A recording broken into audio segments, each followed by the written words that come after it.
Euh, pour parler maintenant rapidement des affaires sociales et de la solidarité.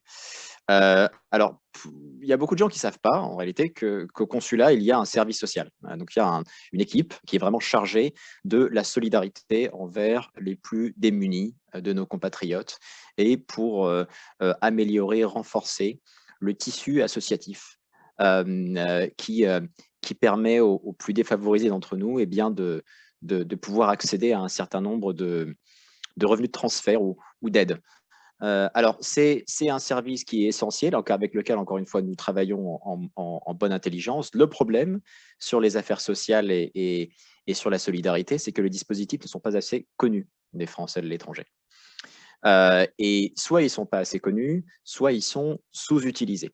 Un exemple très concret et très récent sur l'aide exceptionnelle liée au Covid, qui a été mise en place, et c'est une très bonne chose, par le gouvernement, sauf qu'il y a une enveloppe de 50 millions d'euros qui avait été dédiée à cette aide au niveau global, et qu'à ce jour, à peu près 4 millions d'euros seulement, soit même pas 10%, ont été déboursés. Alors qu'on sait très bien que la situation de nos compatriotes, y compris ici au Royaume-Uni, a été extrêmement dégradée par la pandémie. Donc, rendre ces dispositifs d'aide beaucoup plus facilement accessibles, connus du grand public, et avec un accompagnement réel de celles et ceux qui ont peut-être des difficultés à apporter des pièces justificatives, etc., pour leur permettre d'accéder à ces aides exceptionnelles ou pas, d'ailleurs, parce que l'idée pour nous, c'est aussi que ces aides ponctuelles se transforment en systèmes de soutien qui s'inscrivent dans le temps pour des familles dont on sait qu'elles en ont besoin. Donc voilà, c'est un exemple des domaines sur lesquels on va travailler. L'autre exemple, c'est celui des subventions aux associations. Encore une fois, nous, on a poussé en tant qu'élus pour que certaines associations reçoivent des subventions parce qu'elles jouent un rôle clé dans l'accès à la culture pour toutes et tous ou dans la solidarité de la communauté française au Royaume-Uni. Certains de ces projets, de cette demande de subvention ont été rejetés. Or, on a appris par la suite qu'après toute l'attribution des crédits, il y avait un énorme reliquat, ce qui veut dire qu'il y avait suffisamment d'argent pour couvrir tous ces besoins et que ces besoins n'ont pas été couverts. Donc, encore une fois, il y a des choses absolument ahurissantes qui se produisent et c'est à nous, élus locaux de gauche, de faire remonter ça, de se battre contre cet état de fait et de travailler aussi avec nos élus sénateurs et parlementaires de gauche pour faire remonter ces problématiques et essayer de trouver des solutions plus pérennes au niveau national. Donc voilà, je vais m'arrêter là sur les affaires sociales, mais encore une fois, ravi de pouvoir en discuter plus longuement dans le courant de ces webinaires. Et je vais maintenant passer la parole à Julie pour l'égalité femmes-hommes. Merci Samy et bonsoir à toutes et à tous. Donc, je travaille sur le pôle égalité femmes-hommes et inclusivité au sein de la campagne.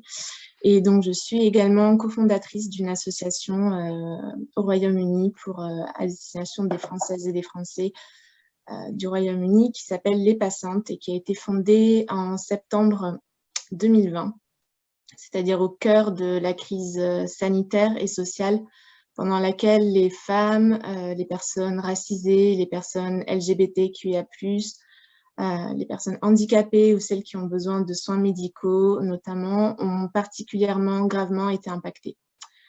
Je suis basée à Londres depuis un peu plus de 2 ans et je me suis donc intéressée au début de la crise sanitaire surtout à quelles mesures et à quels dispositifs existaient localement pour les Françaises et les Français qui étaient victimes soit de violences conjugales ou domestiques, puisqu'on sait que ces violences ont particulièrement bondi au cours du premier confinement et des confinements successifs.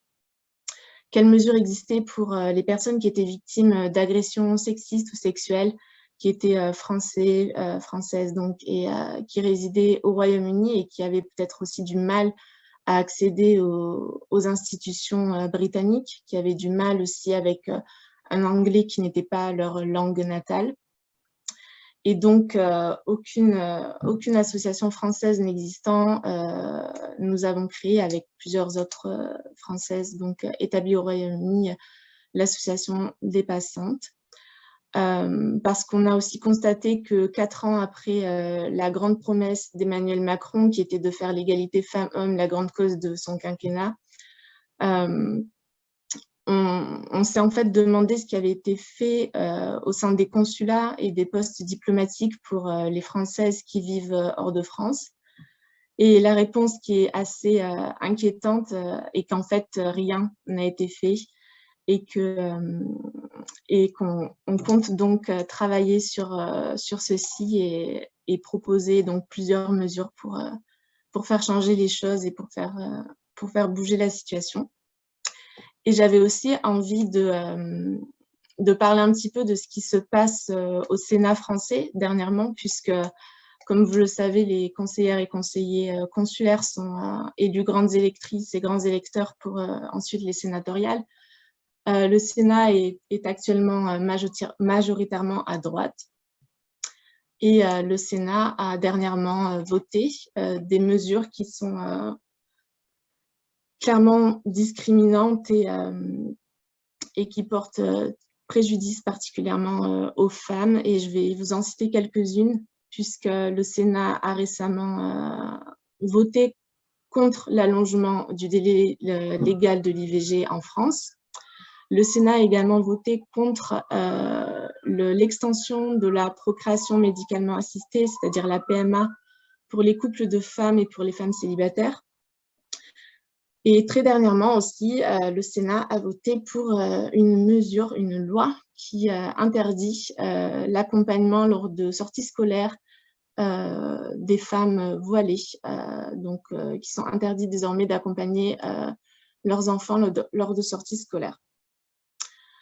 Et donc, on a aussi en fait besoin qu'en France, le Sénat soit représentatif des attentes et des besoins de la société dans laquelle nous vivons en 2021 et cesse de créer des barrières sexistes, racistes ou homophobes qui peuvent nous impacter toutes et tous ou qui peuvent impacter nos proches dans nos vies les plus intimes et personnelles.